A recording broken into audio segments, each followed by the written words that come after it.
Uşaqlıq düşüb yadıma ağarıb saçlar, hatirələr düşüb yadıma bağlamışam qaralar. Dönməyəcək bir də o xoşbəxt günlər, yarım qaldı arzular, sustu gülən üzlər. Necə oldu keçdi zaman, açdı ürəyimə yaralar. Bir vaxt güvəndiklərim indi yad adamlar.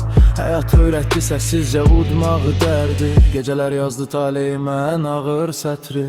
Zaman aldı məndən gülüşümü, xəyallarımı, gecələri saydım ürəyimin yalarını. Keçmiş qaldı arxada gələcək dumanlı, amma hələ döyünür bu qəlb yaralı.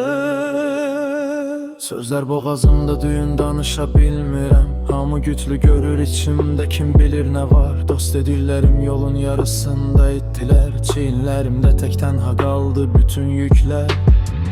Bir vaxt inanmışdım hər deyilən sözə, indi güvən çətin, baxıram hər kəsə göz gözə.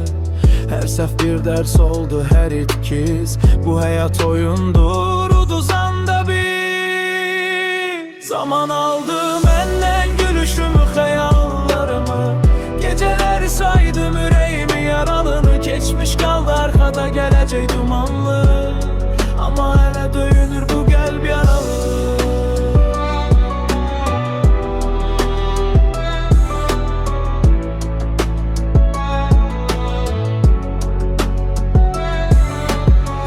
Bəlkə sabah günəş doğar bu qaranlığa, bəlkə də bu ağrılar çevrilər mahnıya.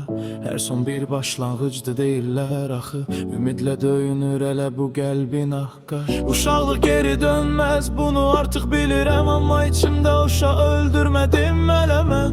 Nə qədər yıxılsam da qalxmağı öyrəndim, bu yollar məni sındırsa da məni mən etdi. Zaman aldı məndən gülüşümü, xəyallarımı, amma ala bilmədi ruhumu, inamımı. Keçmiş qaldı arxada gələcək dumanlı, bu mahnı mənim səsimdir yaralı.